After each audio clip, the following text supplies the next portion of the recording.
நிர்வாக கமிட்டியினருக்கும் அண்ணனூர் ராமர் கோயில் ராமநவமி விழா குழுவினருக்கும் வந்திருக்கும் பக்த கோடிகளுக்கும் வர இருக்கும் பக்த கோடிகளுக்கும் வந்து இருப்பாரோ என்னமோ ஆஞ்சநேயர் பகவானுக்கும் என்னுடைய மாலை பக்தி வணக்கங்களை தெரிவித்துக் கொள்கிறேன்.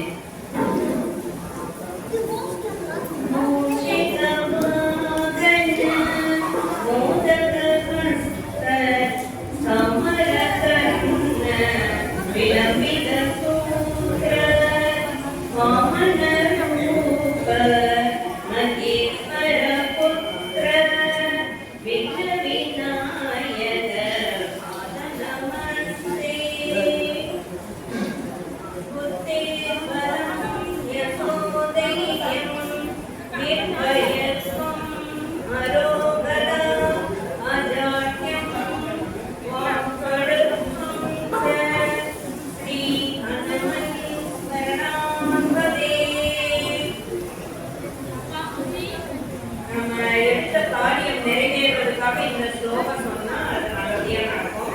நான் அதெல்லாம் சொல்லிக்கிறேன். ஸ்ரீ ராமதூத மகாதீர புத்திரதீகே சமத்பவ ஆஞ்சநாதர்வ சம்சீத வாயுபுத்திர நமோஸ்தே.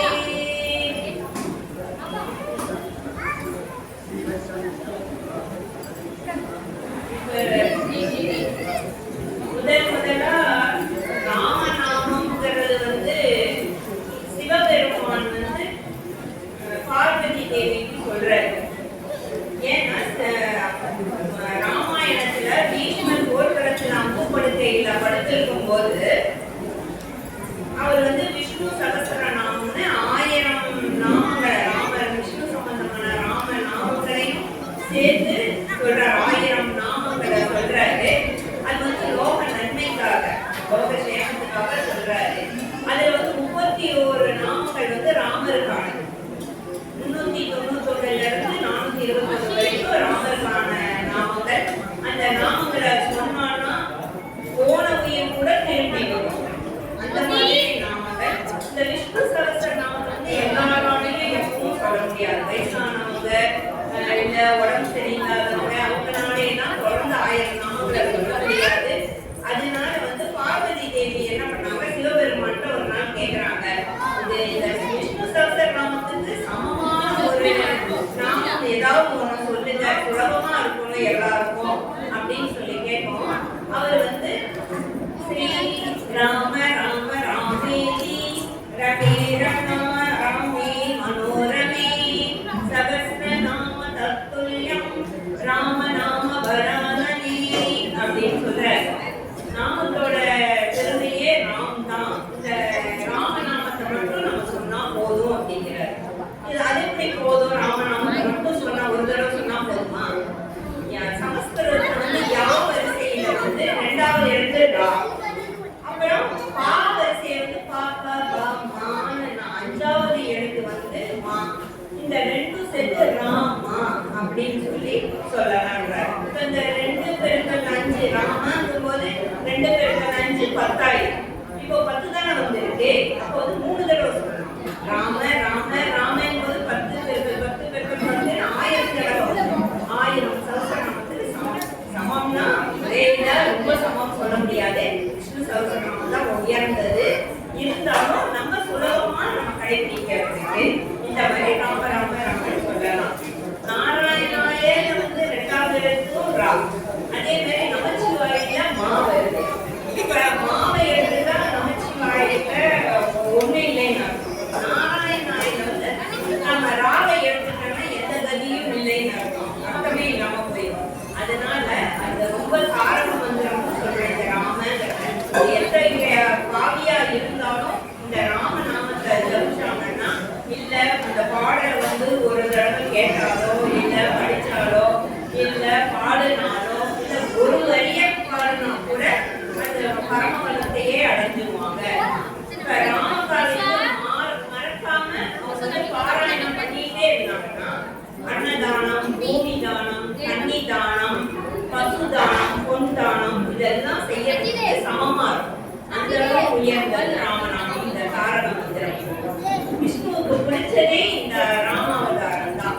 இது வந்து காஞ்சி பெரியவாவோட போதேந்திர சுவாமிகள் இருக்காரு. அவர் என்ன சொல்லியிருக்காருன்னா, இந்த சம்சார சாகரத்தை கடக்கிறதே இந்த ராமநாமம் தான் சொல்றாரு. சிவபெருமானே சொன்ன ஒரு மந்திரம். சிவபெருமான் வந்து காசியில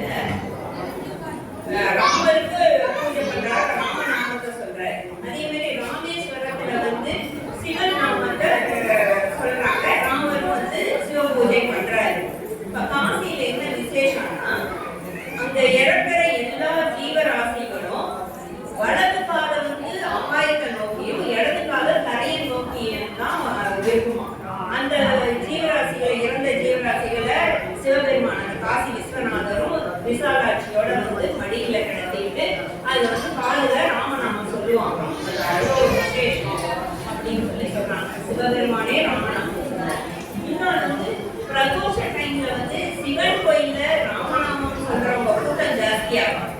நம்ம ராமன் கோயில்ல கூட அதிகமா இருக்காரு, அங்க வந்து கூட்டம் ஜாஸ்தியா இருக்கும். அங்க வந்து ஒரு நாள் கைலாயத்துல இது நந்தியும் வைகுண்டத்துல இருக்க வாகனமான கருடனும் ரெண்டு பேரும் மீட் பண்ணிக்கிறாங்க.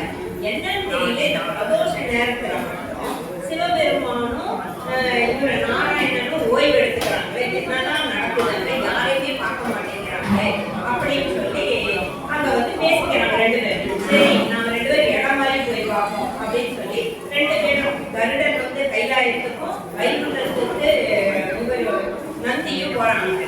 போனா அங்க இருக்கவங்கள கேட்கறாங்க, நீ எதுக்கு இங்க வந்து ரெண்டு பக்கமும் கேட்கறாங்க.